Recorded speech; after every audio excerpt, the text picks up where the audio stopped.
representation is a huge importance in that. And well, what are your thoughts on the first time seeing this? Like for the first time, what were your first thoughts on this? Okay, so going back to what you said, I was at for about 5 years I worked at the San Diego Convention Center. I'm no longer there, but I would work Comic-Con, so I wasn't able to take the day off to go watch Atomic Blonde, but I knew that I knew in my mind it was going to be something like a masterpiece. So then that's why I told you, whatever you do, you got to go down and get in line. You're going to see it for free. She might be there. I had at that time around, I had seen, people watching the sneak previews and her showing up. So I was like, dude, you got to go.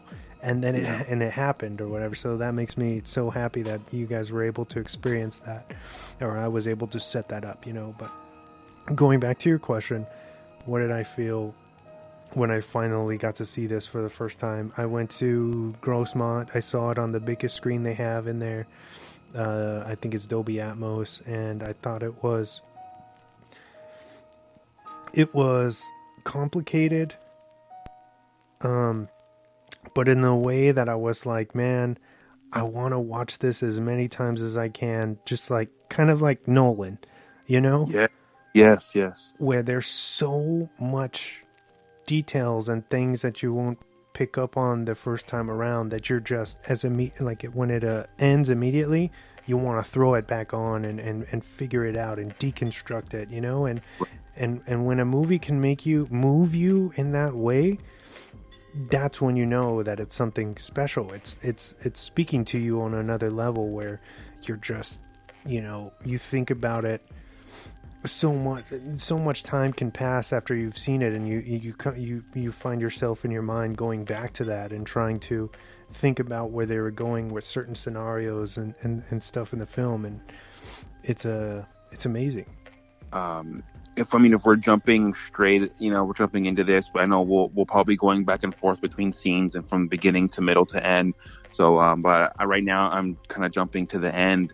The climax, when we find out who Satchel is, I was still kind of thrown for a loop, and it took me a second to kind of get my gears going to understand what was the twist that had happened. Mm-hmm. and then you get the other twist at the end. So late, I'll just say it now, we find out that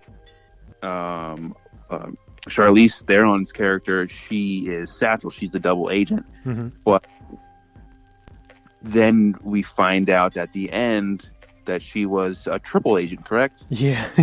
Yeah. So it's like, what the fuck's going on, And then her British accent goes away, and she's like, "Let's go back home." And I'm like, "Whoa, holy shit!" Like, John Goodman knew her the whole time, and he knew she was working for him. Essentially, I think she was a deep cover agent.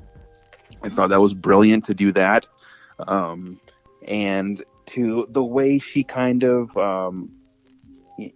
basically framed Percival or James McAvoy's character into believing that he was the double agent, or to having the higher ups believe that he was the rogue agent that kind of flipped on them, and essentially he pretty much did. Towards the end, he had, like they said, he kind of went native. When they placed him there, he had been there for a number of years, and he kind of, just fell into that lifestyle. But I just love the way that she set that up, and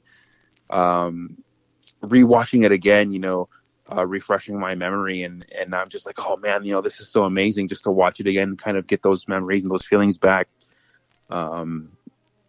Seeing the ending, but I remember watching it the first time being like, what the fuck's going on? Like, why? Like, so she was working with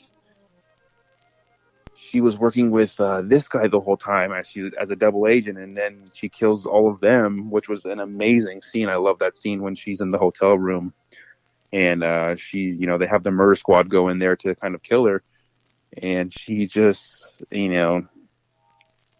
flips it on them, and she takes all of them out, and then she just takes off with the list and goes meets up with John Goodman, and their interaction with each other is hilarious.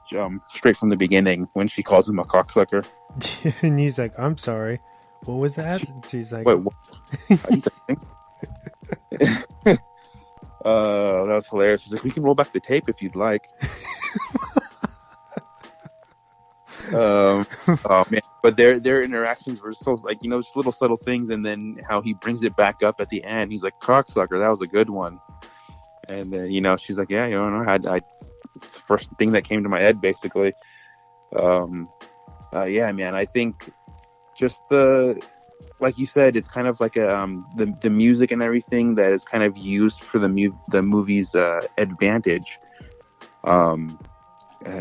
I know I've seen some movies that kind of like the music doesn't quite go with the tone, or it's kind of fighting against the music. This one is, like you said, with Edgar Wright, definitely moves the scenes along and kind of plays the scenes play to the music instead of the music playing the scene. It's beautifully done. Even like in her, like, where she's staying at, her like hotel room or her loft or what. Yes, that whole setup is beautiful. Yeah, I just want to live there like forever. So cool, man. I was like, man, how much does it cost to set up neon lights on my ceiling? Yeah. And the colors, it's very, like, it really has nothing to do with Drive, but the lighting choices and lighting filters and stuff that they use, the neon stuff reminded me of the aesthetic of Drive. So then you have like this, kind of high octane, like John Wick, like fighting style, but meets Nicholas Winding Refn's kind of, how do you say, like art, like art house cinematography, at the same time. So it's just they for the time that this came out, and like, it was just wholly original. And I know that David Leitch actually left working in Chapter 2 for John Wick to do this. Oh wow, okay, I didn't know that. Yeah, like he was like, I'm gonna go work on this, and he just like stepped away and didn't complete Chapter 2. And knowing that, I'm just like, well, I think Atomic Blonde, if not better, is just as good as Chapter 2 ended up being. You know what I mean? Oh yeah, for sure. Yeah, definitely. I think that was a smart move on his end. He was kind of, so he was co-writing John Wick. Is that what it was? Co-directing. Co-directing. Yes. But yeah, to be kind of take the helm and do it himself on his own film, I think was the bet on himself was a good bet. This is definitely not a flop. Like you said, is there a sequel in the works for this one? Is that like a rumor still going around? Yes, I think it was 2021. They said that they were working on a deal with Netflix. Okay, yeah, that'd be amazing just to see that, to have the story continue. And there is, because I have the books as well, there is a sequel book, so there is actual story. It wouldn't just be kind of them doing whatever they want to. There's actually source material to pull from. That would be fun, dude. Yeah, that'd be cool just to see them bring it back to that, go back to that world. And then so it'd be what, in the early 90s if they did? Yeah, it would have to be, unless they went back, farther back into the 80s. But I think it would be easier to explain the, Charlize. I'm sure she looks a little bit different, at least from Atomic Blonde now. So it would be easier to explain the time change, or as far as her aging. but we have like this crazy de-aging stuff that so anything's possible. I can't even say that anymore. Yeah.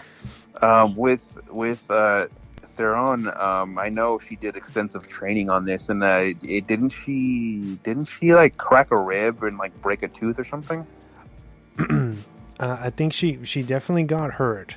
I think she bruised some ribs and the tooth that you're saying she cracked some molars. Because I think she was clenching her jaw so hard that she broke her own teeth. Oh man, that's gnarly. Yeah, she dedication. She had to. From what I read, she had to get surgery to fix that. But I mean, it's luckily she has money, and she's fine. It was worth it. The movie's beautiful. Let's talk about that fucking that kind of one take stairwell scene. Yes, such a good. I love that scene. I love that it's that one, and then there's the one with the it's like the guy who never dies. He's in all these action movies. On the internet, he's just listed as Soldier, so they don't really have a name for him. But if you saw him, he's in one of the John Wick movies. He's in the Harley Quinn movie, and he's the guy with the bleach blonde hair who fights her at the end and gets stabbed in the cheek. She stabs him with the key, right? Key and the corkscrew at the end. Yeah. But both those scenes, I just love. Just speaking on both of them. It's very realistic in terms of like the fighting because everyone's getting tired. You know what I mean? It's very like, of course, if you're fighting two guys and getting thrown downstairs, you're in other movies that we would see, they would just be they wouldn't be out of breath. They'd be perfectly fine. She would be perfectly fine, and then she'd walk away unscathed, or maybe not unscathed, but she wouldn't look tired and like half dead. But in this, she's getting, I guess you would say, like battle damage, if you will, and it's she's getting worn basically. Yeah, she gets hurt. I mean, even when we start the movie, she's already hurt. Oh God, yeah, she looks beat to hell.